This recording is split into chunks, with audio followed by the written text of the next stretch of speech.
Man, that sunset is gorgeous. Grill, patio, sunset. Hard to get better than that. Unless you're browsing Carvana's inventory while you soak it all in. Oh, burger time. So sit back, get comfortable. Carvana's got thousands of cars under $20,000 just waiting for you. I could stay here forever. Carvana, where car buying meets comfort meets convenience. Download the app or visit Carvana.com today.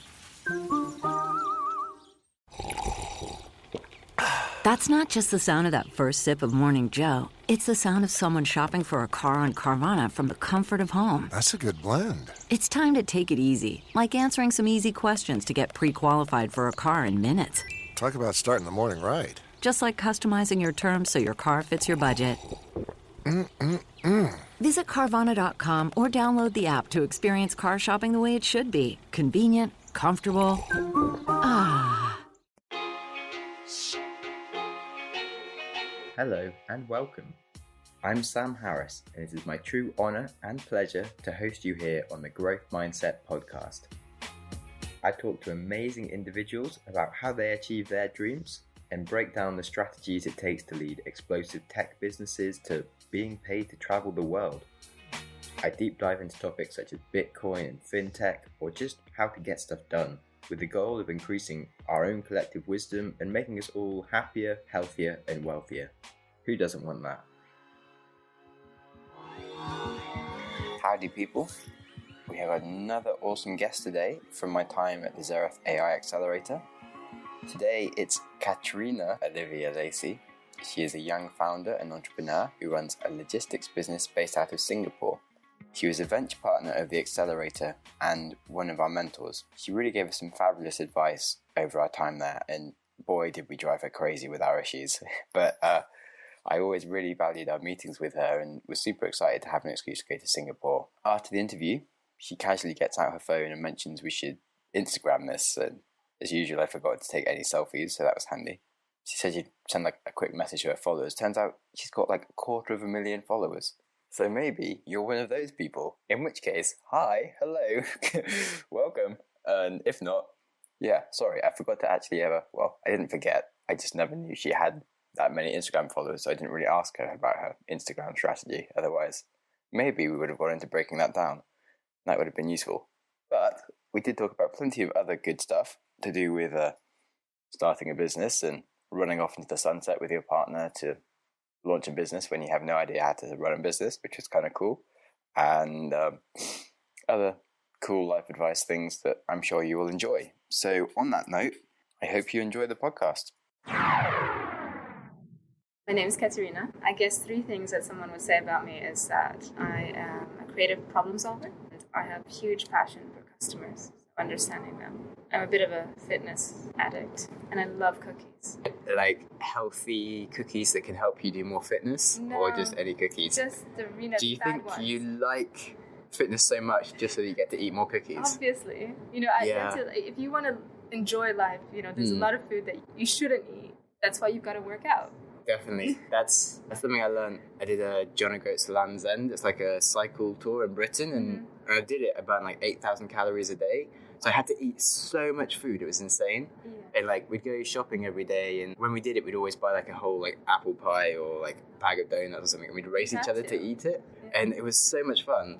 And ever since then, I've always had the urge to just do some exercise so I can eat more. Exactly. Today, for example, I didn't go to the gym, and I usually go to the gym around 5:36. That's early. Yeah. And I feel actually very guilty for not going. Yeah. So what is your current company or project? So we're a logistics company, Quincus. It's a bit different than your average logistic company because we started off as actually being a logistics service provider. And then after some time, we realized that we were taking a lot of the human errors and replacing it with technology. So we started pivoting towards a more tech play. And now we're somewhat in between a TMS, which is a transport management system, and doing operations. And because we see both things, we were able to create the technology that helps logistics service providers, because we target them now, how to find the right address, but as well as optimize their entire deliveries. Okay, cool. And so that's like a big business across Asia, the world? So we started off in Sao Paulo in Brazil, and then we moved, we closed up shop there, and then we moved to Asia to focus more on APAC. Okay, because is deliveries a good thing across most of Asia? Because I was in Thailand and it seemed like pretty awful.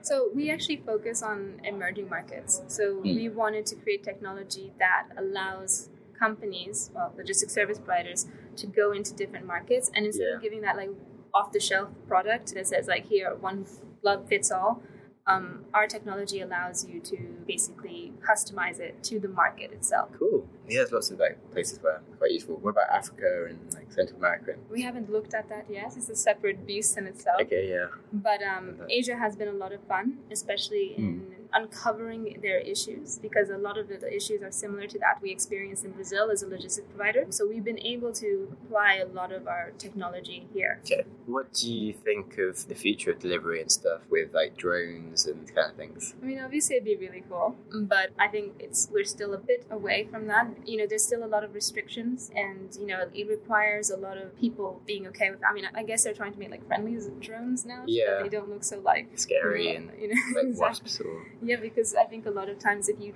all of a sudden see a drone that looks like somewhat of a missile, but in terms of where I see it going, I believe that as long as logistics service providers, as well as anyone that's in logistics, starts focusing on actual problems and not what they feel like is, you know, an issue in delivery, they have to look at what the customer wants. If they're doing B2B, they have to look at their pain points of that, or the pain points of their B2C. That's what they have to focus on. And that's what I think is the future, because we're all becoming so demanding as customers. Sure. How do you think your industry will look like in 5 years' time? Well, if it was up to me, everything would be teleported. But I don't know, actually. I think it's something that everyone in our industry has been learning as we go. And we're seeing the drones. We're seeing Uber, for example, in their helicopters style things, flying cars and all that. I think that's pretty cool. But I think it will still take time for people to adapt for that and to actually use it on a daily basis. But it would be very cool to have drones delivering mail. So when you first started, how did you get the idea to go into logistics? Because I don't imagine you staying up at night being like, I wonder how people can like be more like analytical about their parcels. Actually, that did happen. Okay. So when I finished my MBA and I realized that I wanted to start a business, I didn't know in what. So I actually joined this swimwear company, Florida and Miami. They allowed me the flexibility to learn everything about their business, from the warehouse to actually managing marketing and stuff like that. I really enjoyed it because you really got to see how things work. You get your hands dirty. I would be climbing with, the racks where they put the items. And I realized that we would have to always depend on when the logistics service provider would show up. So it would be like 4 p.m. every day and they would show up. And if we weren't ready, they would leave. Then obviously that causes a problem for our customers, and then it causes everything goes crazy. So I guess that motivated me to start thinking out of the box of how can we change how customers feel about when they are asking for something to be delivered. My other co-founder, he's an engineer, so he specializes in transportation and a bunch of other things. And so together we sort of looked at it from a tech as well as kind of engineering focus with a customer. Okay, and so how did you go about sort of having an idea that was going on to actually building your first product and delivering it? Did you sort of just work in like the evenings with your partner? We were both working at INSEAD. He was doing his PhD, I was doing research, and we both decided that we were going to run off into the sunset, start a business together. We didn't even know in what. We just sat down and we were like, you know what? We want to do something that's our own, that's different. And as a couple, that obviously is a bit of a nightmare as well. Okay, so to clarify, by partner you mean like partner as well as business partner? Correct, yeah. Yeah, how did you manage that process of working the whole time and living? We actually had started dating maybe like 7 months before that. It was in Hong Kong when we decided that, okay, let's actually do this. And then we moved to London. But we had been traveling Asia. I don't recommend it to everyone. Not for the faint-hearted. It's very difficult to compartmentalize, as well as really saying to yourself, okay, I'm not going to be talking about work. Today we're going to be, we're going to go on a hike or something. And there are days where your customers obviously don't stop. So before you know it, there's times where a year has passed by and you're just like, I think we should do something. Was there a moment where you kind of realised it was becoming a problem and you then thought about it and went, okay, let's review that we're doing our lives wrong? Yes. So after we left Brazil, I started to realize that I wasn't doing so well because I had been going at it full blast and I basically burnt out. It was a year and a half. I realized then that I needed to take a step out and just step away and refocus on what would be my priority, whether it's my business or my relationship. And it took me a while to kind of step back in and be like, okay, I can work again. As a couple, it's not easy. It's awkward when you have a partner that doesn't understand anything of what you're doing, because it's nice for them to share and understand, but then it's awkward in the other direction when they know everything and you kind of don't have time to chill so much. No, absolutely. We were actually quite different in our focus. So I've always focused on the driver life cycle as well as the customers, plus more about the growth of the company. While Jonathan, my co-founder, he focused more on the product and the tech behind it. But what happened was when we started to move towards tech, it started to become a little bit difficult because I'm not as technical as he is. So it becomes, you have to find a balance between how can you make both sides of the table actually work without leaving someone out. Cool. In terms of starting a business, so that was just like your first business idea straight off the bat and it worked? Yeah, this is my first business. Okay.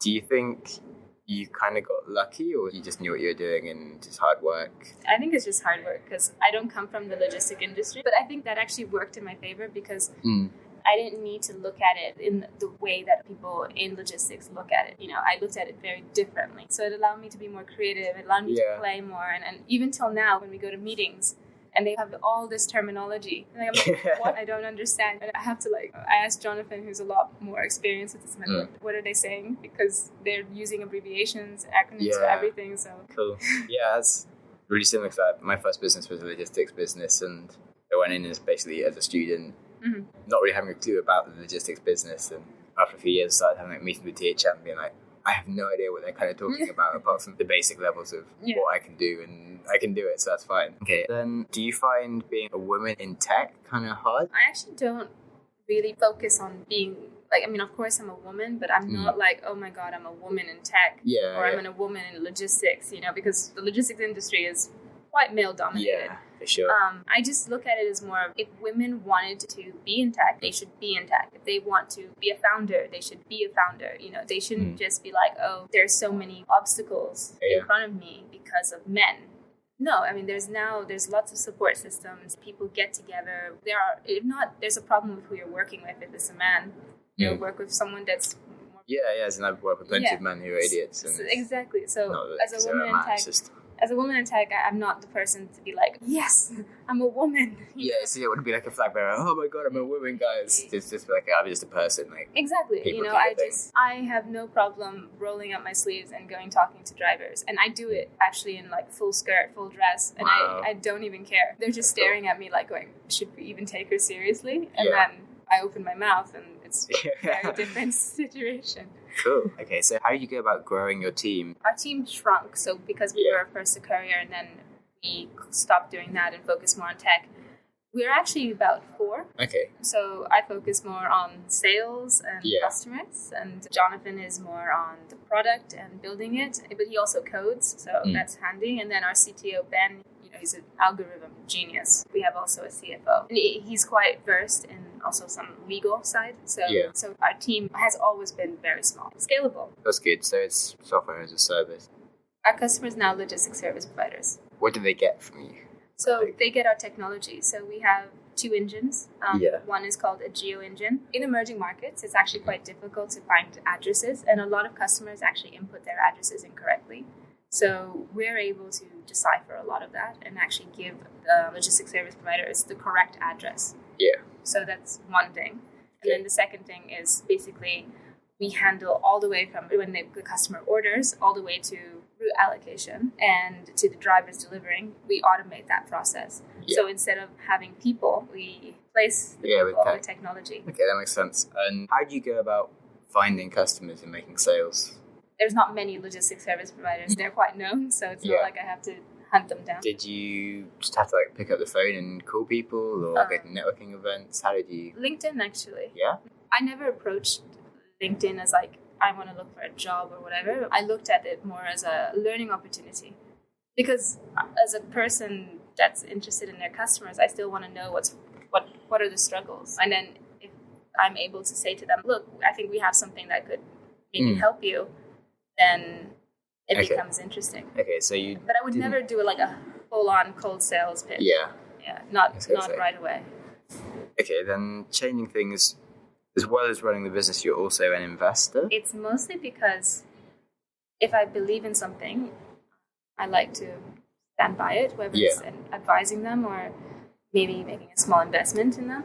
Basically, I've already had quite some experience in mentoring startups within accelerators. It was a great way to learn. Yeah. But it also keeps my mind quite fresh on how to like solve things and how to look. It's awesome to see them grow.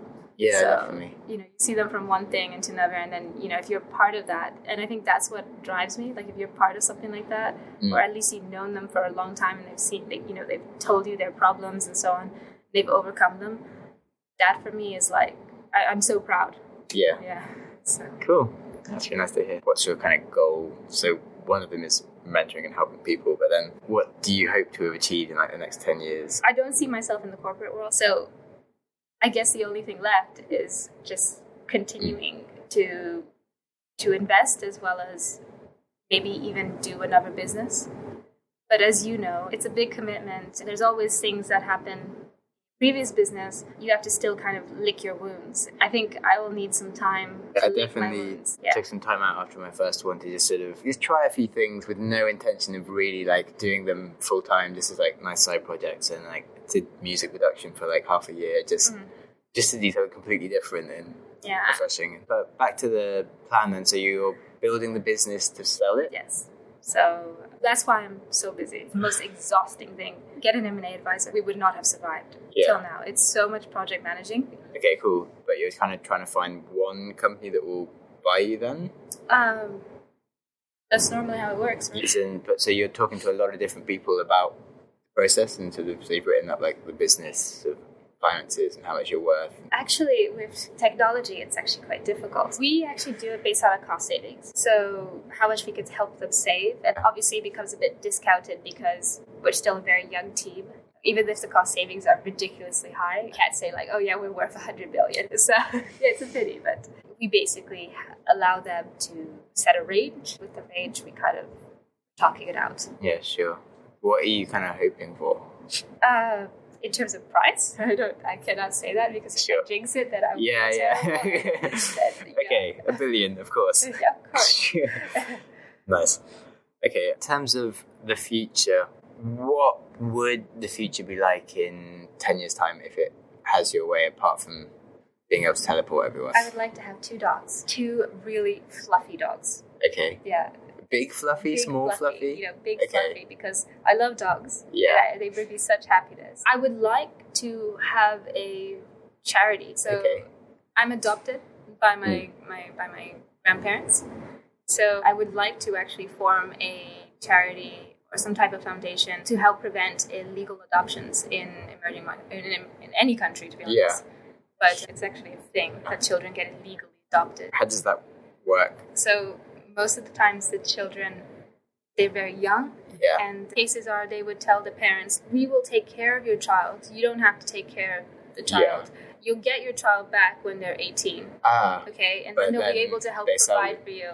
And they'll say, don't worry, your child is in good hands. They'll be taken care of. And then they act actually as an adoptive agency to other more developed countries. Those parents believe that this child has no family, no home, and they get illegally adopted. That's awful. Yeah.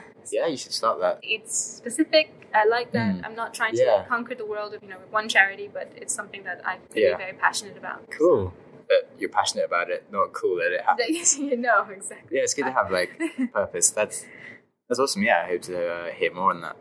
Maybe another podcast on. Yeah, exactly. And I think that's what actually a lot of people need to hear. Yeah. And especially because now we've become so digital, I think that everyone should basically listen to podcasts. I listen to podcasts and I read blogs, and I find that has been more educational, more eye-opening. And you get to feel like, I like reading what other entrepreneurs write, because it helps me see like, okay, I'm not alone. Cool. Do you have any favorite books? Oh, wow. So I go back and read things that I read when I was maybe a child. Cool. I read Anne of Green Gables recently. I also read like Pride and Prejudice. Just things that just bring back Resonate some with good you. memories, Yeah. and obviously I read more new stuff, but I feel like I had better choice as a kid than I do now sometimes. But they're like books like actually, you know how when we're in school, teachers are saying like, read this and read that, and you're thinking to yourself like, oh my God, this is so boring. Yeah. But then if you think of it as an adult, you look back at it, some of those books are extremely good, like The Grimm or, 1984 or Animal Farm, all these things that, or Catcher in the Rye, How to Kill a Mockingbird, all these books, if you read them as an adult after such a period of time, you finally understood why you were reading them. Yeah, you get so much more from them at the time. Try it. It's actually quite... Definitely. Yeah, and most of them you can get for free, like the old classics as well. So just get them as like audiobooks for nothing. Yeah, and I always use a Kindle. I carry around my library with me. Ah, cool. Yeah, me too. It's an essential item for travelling, for sure. Yes, indeed. Okay, one question I've quite liked asking people is, do they have a favourite or very distinct memory from childhood? So, I think when I was 8 years old, I got bitten by a monkey. Wow. Yeah. What? How did that happen? I used to live in Cameroon. Okay. In Africa. So I was at a party and everyone says like, run, in French. And I didn't understand them because I had just moved there. Yeah. So obviously I was like the only idiot standing there while everyone else had run. And then this little monkey, literally a foot tall, and not even, comes up to me, grabs my ankle and like bites it. Wow. Yeah. Okay. And then what happened there? Everyone, you fainted. I fainted. Well, I still great fight or flight response. Well, I still have a scar. It was actually pretty deep. Wow. But really? Yeah, it's here. Do you see this line? Look at the Yeah. Okay, yeah, I get you. I mean, Wow. I'm really Yeah, bright I see right now, it. so Yeah. But I remember going home and I was so proud for some reason. I got over my whole like fainting and having to wear someone else's clothes because I was covered in blood. Yeah. And I remember seeing my dad's face, and my dad he turned, I don't even know what's worse than pale. It was because he thought that, the monkey had not had its checkups or anything. Yeah. So, we were living in Africa, so it's possible. Yeah, sure. So he drove like a madman to my friend's house, and thankfully the monkey did have everything. But of course, I still had to get all the shots. So that's painful. I really don't recommend anyone to get, rabies shots. Yeah, sure. Sounds like a pretty emotional moment. So what was your main take home from that? I don't think I like monkeys. Maybe I should listen to what everyone is somewhat running, instead of just standing there, try to to just take it all in. But yeah, it's kind of confusing. Do I run the other direction? What? I don't think I really had like a life lesson from that. Yeah. I think it was just more of a, something that I just really remember. Yeah, and I remember right now for some strange reason. Maybe made you think something about your dad and did it show you how much he cares about you, that kind of thing? Absolutely. Yeah, but it was also very funny. Yeah. And I think if you think about it, when I have kids, I think I will have exactly the same response because the older I get and, I also had a dog, and when it was a puppy and it would fall and it would hurt its leg because it was so small, I would burst into tears. Wow. Never got that far, but sometimes I'd tread on my cat or something and I'd be like, oh no, I'm so sorry. Yeah, but people say everyone's having kids and I'm here with my dog. That's how I felt. What are the routines and habits that kind of keep you level? Just the gym? The gym, and also slowing down. Yeah. So I try now to take time for myself and just be like, how can I spend time with myself? So I actually do more things alone, and I feel better about myself afterwards, and I can I can just process things better. And when a problem comes, I'm not freaking out as I would normally be. But if I didn't have that time, as Eddie says. Yeah, no, that definitely makes loads of sense. I've had that issue, especially because I've been traveling with Andreas and working on the same things, and sort of you don't really have any time for yourself when you both know you have to be doing work together, and it's just kind of awkward.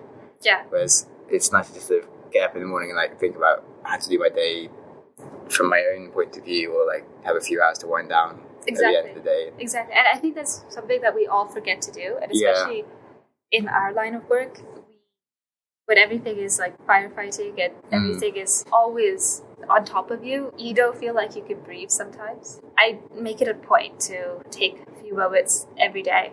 Okay. What form does that take? Is that like meditation in the morning? Is that having a bath in the evening?